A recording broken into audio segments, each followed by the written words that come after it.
Donald Trump's cognitive decline is the worst kept secret in the White House, and the fact that he was best friends with pedophiles who he is now covering up for. But Donald Trump, every single day, if you watch him, if you hear him, if you are exhausted by him like I am, you see that he is in a state of cognitive collapse. There is no amount of obfuscation, of distraction, of Carolyn Lewitt saying, "Look over there," that will keep the secret from coming out, especially because Donald Trump just blurted it out.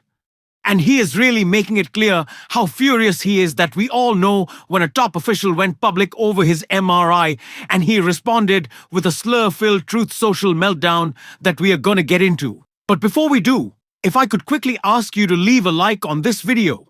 And if you haven't already, and you enjoy our channel, to hit that subscribe button, because it goes a long way in supporting our work.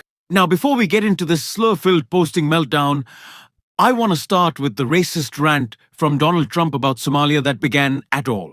Who shot the national? Nothing but Somalians, of course, a lot of trouble. They're ripping us off for a lot of money. There's a tremendous amount of money going back to Somalia. What the hell are we paying money to Somalia for? But they're ripping off our country at a level that few people have been able to see before. That's about the only thing. You talk about competence. We have Ilhan Omar, who does nothing but complain about our country and our Constitution. And she comes from a country with practically no country. It's devastated, it's crime-ridden, it's a mess, it's a disgrace. And we took their people at a tremendous... We're not taking their people anymore. We're not taking their people. And we're getting a lot of their people out because they're nothing but trouble. Okay. I have already seen this become the new culture war issue of the right. This is now what they want to be talking about all the time. They screwed up their healthcare agenda, whatever that was supposed to be, in a matter of 24 hours. Of course, they bungled the shutdown. All their messaging has been terrible lately. That on top of the scandal after scandal after scandal, that piles up on Donald Trump. So they're deciding to resort back to racism. What a shock that is. But Stephen Miller has been screaming on Fox about Somalia vacation. And Donald Trump just generally wants this to be his main talking point. But he's only able to get it out so much because, as we know, Donald Trump is in cognitive and physical decline. There was a New York Times report finally just about it the other day. Trump faces realities of aging in office.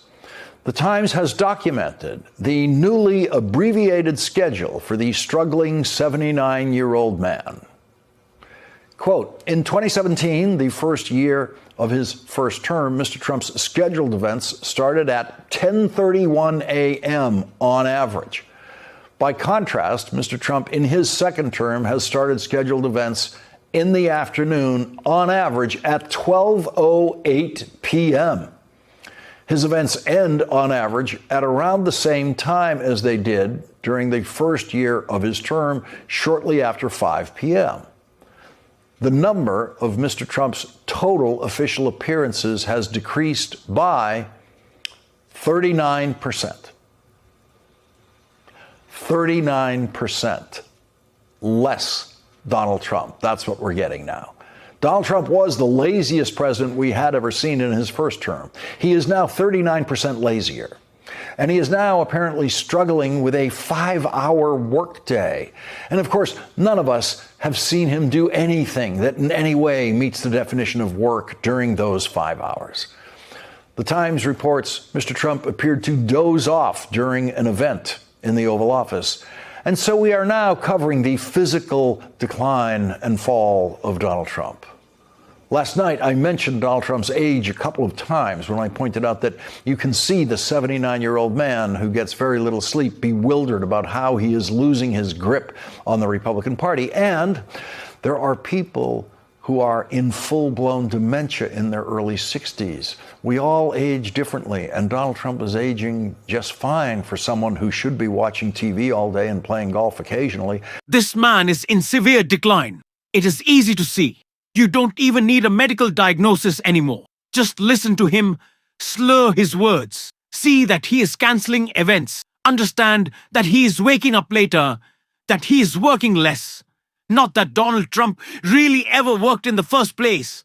But all of this is obvious to those paying attention, and Donald Trump hates when we pay attention to all of the problems in his administration, which is why last night, after I guess he had some turkey or a couple Big Macs and really let it stew, that he got called out for so many scandals at that little press conference he held.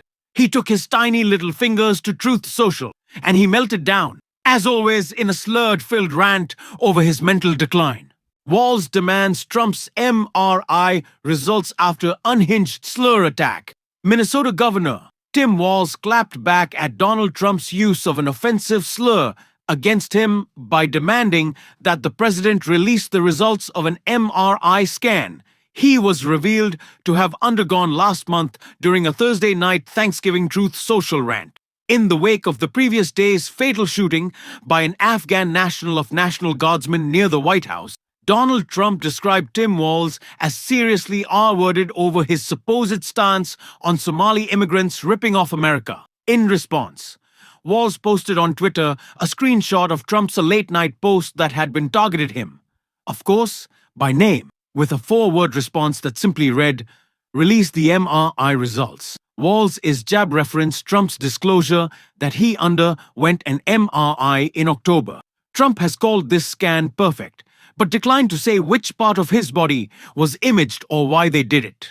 In his Thanksgiving message to reporters at Mar-a-Lago, Trump vowed to permanently pause migration from all third-world countries and re-up the attacks on Minnesota Somali community, along with attacks, of course, on Representative Ilhan Omar, while blaming immigrants for crime.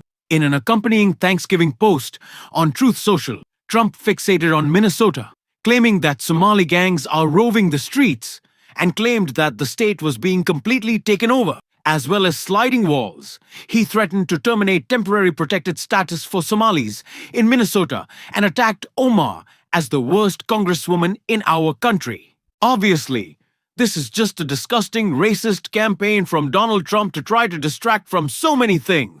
The resignation of Marjorie Taylor Greene, fracturing within MAGA, the epsteinfiles is indiscriminate killings of fishermen off the coast of Venezuela, the tanking stock market, the rising price of goods. I could rattle off a million things that this is a distraction from, but it's a distraction as well from Donald Trump's cognitive decline. He has become more out of control. He has become more radical than ever. And it is because, I know it sounds crazy to say, but he has lost his brain more than we ever could have imagined. And so, yes, we do deserve the results of Donald Trump's MRI. And the fact that they are hiding them is an admission alone of just how bad that they are. That is, how bad that it is. And the fact that Donald Trump understands that, because Donald Trump wouldn't be hiding these results if they were great for him.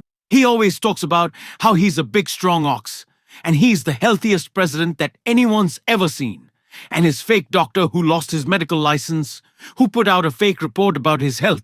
Mind you, he hasn't commented lately. What's that about? Why wouldn't they say the MRI was of, Mr. Trump's something else? And we looked at his muscles, and they're so strong and great. Why wouldn't they just say that? Because they know, if they do, they're talking about the MRI, and they can't talk about the MRI. Because if they do, we might ask questions about the MRI. But do you know the question that's already been answered about the MRI, how bad it was? Because Donald Trump knows how bad it is, and he still blurted about it. He was the one who shared this information. Remember? It wasn't on that little fake-ass report that they gave out. No. Donald Trump was the one who shared. He got an MRI that he had intense imaging done. And obviously, it was on his pudding brain. And so Donald Trump wants all that covered up. And he's resorting to racism. What a shock as the coalition fractures. Because Donald Trump understands the moment of weakness that he is in. And it will only be exacerbated by us knowing the actual physical, cognitive weakness that he is in right now as well. And that is the case for Donald Trump. Severe weakness. And he hates that. He hates that. We know that. But I think it's also important to keep in mind that this is not just an opportunity to say that Donald Trump is trying to distract, but cement the fact that the lies that he is telling are lies. That immigrants do not raise the price of housing. Immigrants build the housing in this country. Immigration is fundamentally and economically deflationary. That is real economics for you, J.D. Vance. You fucking moron. And in terms of crime, disproportionately less. A fraction of the amount. Not just a fraction of the crime, but significantly less than native-born Americans. People who were born in this country disproportionately on average. Not not whole on average, commit more crimes than people who come to this country. Why? Because the people who are coming to this country, unlike Donald Trump, and unlike Stephen Miller, and unlike Kristi Noem and Pete Hegseth and J.D. Vance, they love this country, and they know what it actually stands for. So this is not a time for us to get all defensive and go, oh, we don't really want to talk about the immigration conversation. No, stand up for the dignity of the people who made this fucking country great. Do that. Show some backbone. Have some patriotism. Say, do you know what? If you're criticizing immigrants, you're not a patriot. That's who built this country. That's what I'd like to see out of Democrats. Have a little backbone right now. Call out this racist bullshit and call it out for just being weird. This is weird. It's a weird obsession. Take Tim Wallace's words. He's the one calling out Donald Trump. Take his words. It's weird. Why is the president not releasing his MRI results? It's weird. Why is he being a racist at 1 a.m. on Truth Social? It's fucking weird. Call them out.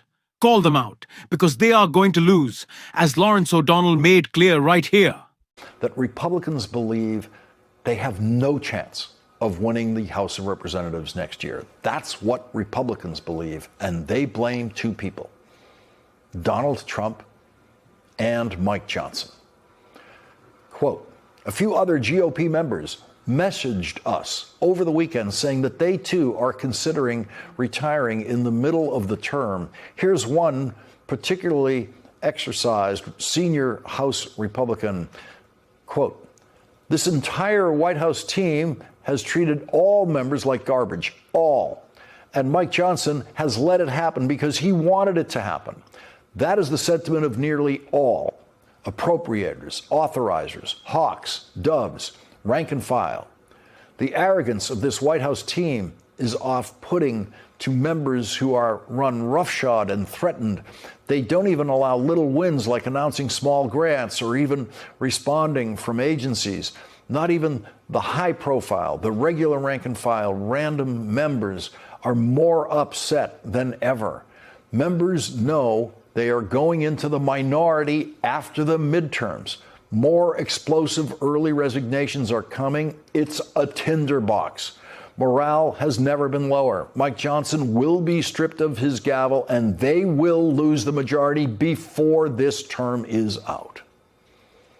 That's not a reporter summarizing what the reporter has found. That is a senior House Republican putting it in writing, in a text, saying members know they are going into the minority after the midterms. We have a historic opportunity right now to beat the brakes off of these people, to not just have a victory in the midterms, a blue wave, a blue tsunami, right? Just a tsunami, just a complete wipeout of these fools. And I think that we need to be working towards that and messaging with some moral clarity every single day. If you want to support that, as always, you can hit that subscribe button, leave a like on this video. You can drop a blue heart in the comments. Keep on fighting, y'all. Don't let them silence you. And until next time, I'll see you soon.